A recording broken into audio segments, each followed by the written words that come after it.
আচ্ছা ভাই বলেন তো, আমরা রাসূল সাল্লাল্লাহু আলাইহি সাল্লামকে ভালোবাসি, একটা হাতটা উঠিয়ে দেখান দেখি, উঠান হাত দেখি যে আমরা রাসূলকে ভালোবাসি।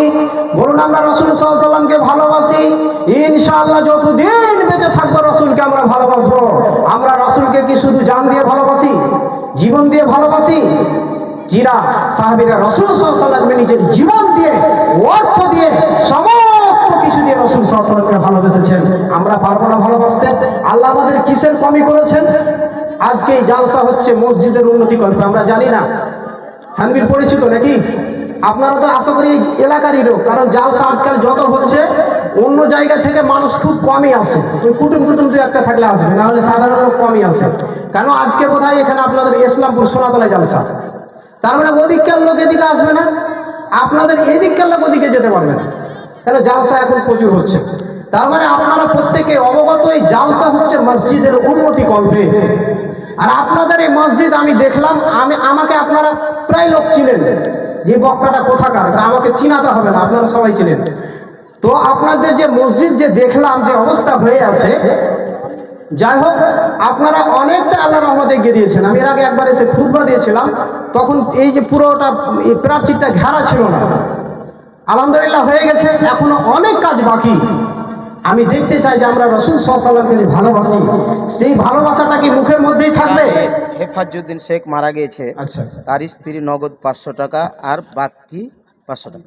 আচ্ছা মাশাআল্লাহ, একজন মহিলা হেফাজউদ্দিন শেখ মারা গেছেন, তার স্ত্রী 500 টাকা নগদ আর 500 টাকা বাকি স্বামীর জন্য স্বামীর জন্য দান করেছে। হে রব্বুল আলামিন, ওই মহিলার স্বামীকে তুমি কবরে যদি কোনো বালা মুসিবত করতে থাকে, তুমি কবরটা জান্নাতের টুকরায় পরিণত করে দিও। হে রব্বুল আলামিন, ওই মহিলাকে তুমি সুস্থ রাখো, ভালো রাখো।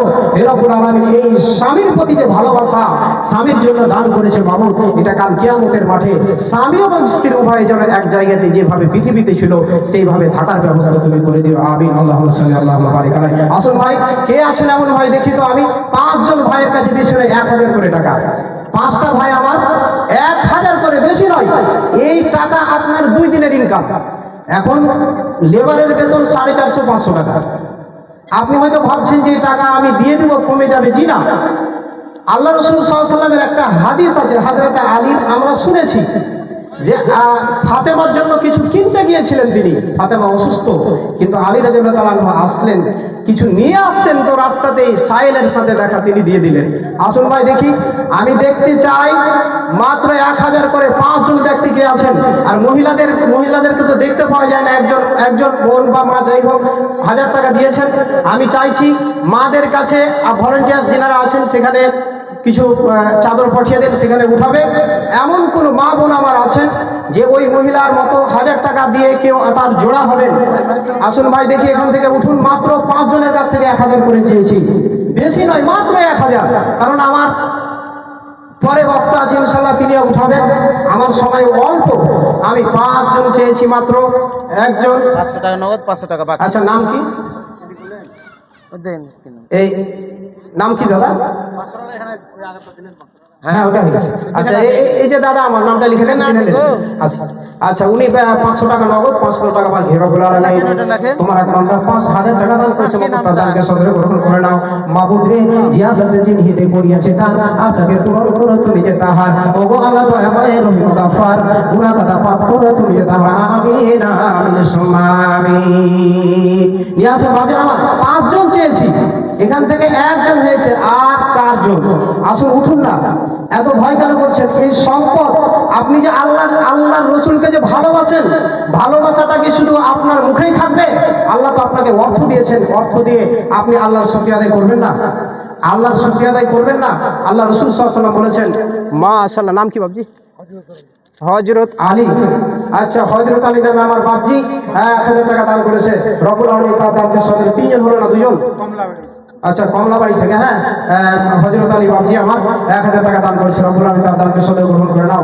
হে রব্বুল আলামিন, মনের আশা বাসনাকে পূরণ করে দিও। হে রব্বুল আলামিন, আমার এই বাবজি যে 1000 টাকা দান করেছে, মাবুদ তোমার মসজিদকে ভালোবেসে, আর আল্লাহ রব্বুল আলামিনের নবী বলেছেন, মান বানা লিল্লাহি মসজিদান বানাল্লাহু লাহু বাইতান ফিল জান্নাহ। যারা এই পৃথিবীর বুকে মসজিদ বানাবে, মসজিদের জন্য একটা ইট হলেও দান করে দিবে, একটা ইট হলেও দেবে, আল্লাহ পাক তার জন্য, আল্লাহ রব্বুল আলামিন তাকে জান্নাতে ঘর বানিয়ে দেবেন। তার জন্য ঘর রেখেছেন। এই জন্য ভাই উঠুন, তাড়াতাড়ি উঠুন। যিনারা হয়তো আরো কম দিতে পারবেন, ভয় মনে করছেন ভাই আমি হাত ধরে এই মতিউর উমরির মতন করে কালেকশন করবো না, আপনাদেরকে মাঝে 1000 টাকা করে চেয়েছি, আমার পরে বক্তা চলে আসবেন, তাড়াতাড়ি আসুন না। কেন আপনারা ভয় করছেন? টাকা নিয়ে আসেননি, বাকিতে লিখিয়ে দেন, দিয়ে দেবেন। কারণ মসজিদ তো আবাদ আমরাকেই করতে হবে নাকি? কি আবাদ করবে ভাই? মসজিদ আমাদেরকে আবাদ করতে হবে। তা আপনাকে বলছিলাম যে আল্লাহর রাস্তায় যদি আপনি দান করেন তাহলে আপনার বালা মুসিবত দূর হয়ে যাবে। যাতে বলা হয়েছে আসাদ কত তারা দূর বালা, মানুষ যদি আল্লাহর রাস্তায় সাদকা করে তাহলে তার বালা মুসিবত আপদ বিপদ যত আছে সব আল্লাহ দূরীভূত করে দেবেন। এই জন্য আসুন ভাই, তাড়াতাড়ি আসুন।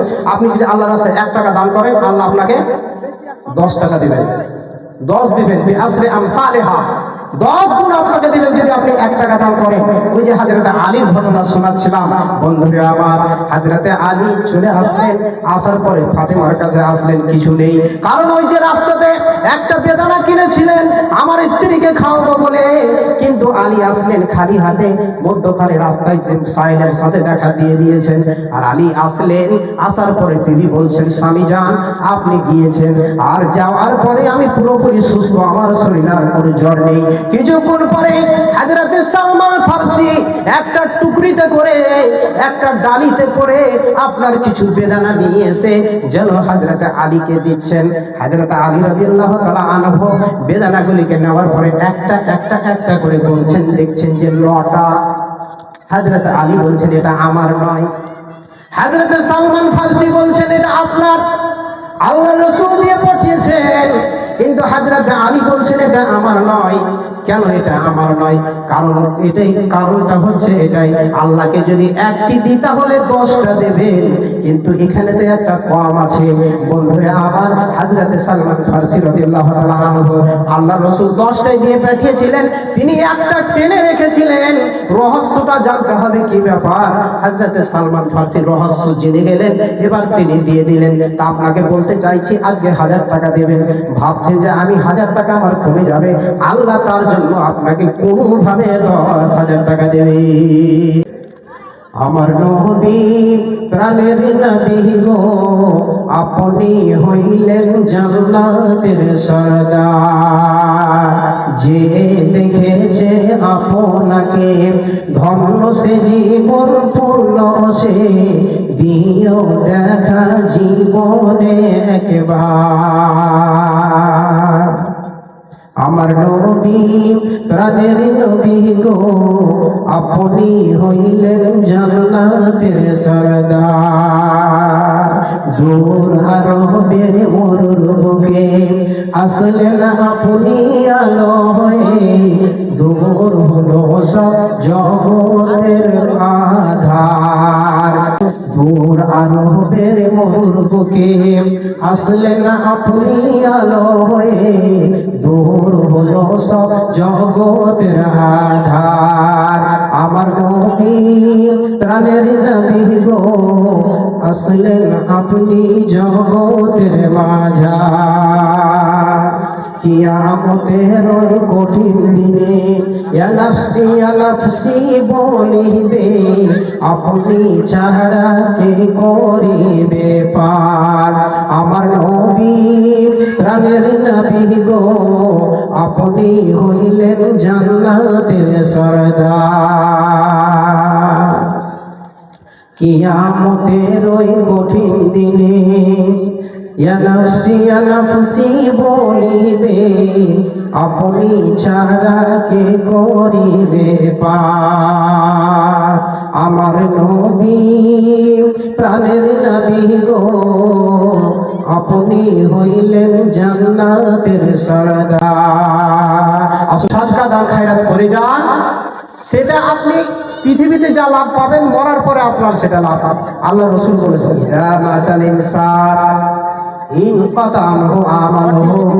মানুষ যখন মরে যায় মানুষের সমস্ত আমল বন্ধ হয়ে যায়, ইল্লা মিন সালাস, অর্থাৎ শুধুমাত্র 3টি আমল তার কবরে জারি থাকে।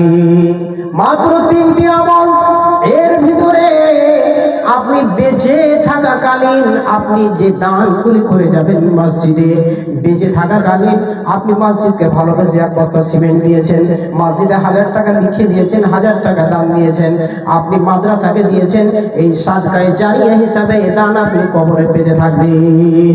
দ্বিতীয় নম্বরে আল্লাহ রাসূল বলছেন, ওই জ্ঞান, আপনি একজন আলিম মাস্টার, আপনি একজন জ্ঞানী ব্যক্তি, আপনার দ্বারাতে আরো গ্রামের কিছু লোক জ্ঞান পেয়েছে, উপকৃত হয়েছে, আপনি তাদেরকে জ্ঞান দিয়েছেন, আপনি শিক্ষা দিয়েছেন, আপনার মাধ্যমে তারা আলেম হয়েছে, মাস্টার হয়েছে, ডাক্তার হয়েছে। এই জ্ঞান মেয়েদের তরফ থেকে 1685 টাকা। আচ্ছা, মাশাআল্লাহ, হায়াকাল্লাহ, জাযাকাল্লাহ। মেয়েদের পক্ষ থেকে 1625 টাকা দান এসেছে। হে রব্বুল আলামিন, তাদের প্রত্যেকের দানকে তুমি সদরে গ্রহণ করে নাও, তাদের মনের আশা বাসনাকে পূরণ করে দিও। হে রব্বুল আলামিন, তাদের দানকে তুমি কবুল করে নাও। হে মাবুদ, তাদের রুজি রোজগারে বরকত দিও, তাদের যতদিন বেঁচে থাকবে তাদের দিনের পথে তুমি তাদেরকে কবুল করে নিও। হে রব্বুল আলামিন, তাদেরকে দিনের খাদেম রূপে তুমি পরিচালিত করিও। হে মাবুদ, যে এই পর্যন্ত যে দানগুলি এসে মাবুদ, তাদের দানগুলি তুমি কবুল করে নাও। দিয়ে পাঠান মা বোন আমার, চটচট করে দিয়ে পাঠান, দেরি করিয়েন না। আজ না হয় কাল তুমি যাইবা কবরে, যাওয়ার সময় দেখবে চেয়ে গো। আজ না হয় কাল তুমি যাইবা কবরে, যাওয়ার সময় দেখবে চেয়ে গো। তোমার সবই রইল পরে, যাওয়ার সময় দেখবে চেয়ে গো। কে রে? আচ্ছা, আমারই বোন, নাম তো ভুলে গেলাম তো। 200 টাকা দান করেছে কাদিরপুর থেকে। রব্বুল আলামিন তার দানকে সদর গ্রহণ করে নাও, মনের আশা বাসনাকে পূরণ করে দাও। আমি আরেকজন দাদা আমার 100 টাকা দান করেছে, মাহবুব রে, তার দানকে সদর গ্রহণ করে নাও, মনের আশা বাসনাকে পূরণ করে দাও, রুজি রোজগারে বরকত দান করে হায়াত দারাজ করে। আমিন আমিন সুম্মা আমিন। আজ না হয় কাল তুমি যাইবা কবরে, যাওয়ার সময় দেখবে চেয়ে গো। তোমার সবই রইল পরে, যাওয়ার সময় দেখবে চেয়ে গো। বলেছি ভাষাগত দিক দিয়ে কষ্ট পেয়ে থাকলে ক্ষমা করবেন। আল্লাহ রাব্বুল আলামিন আমাদের প্রত্যেককেই যেন যা শুনলাম আমল করার তৌফিক দান করেন। আমিন। আসসালামু আলাইকুম ওয়া রাহমাতুল্লাহ।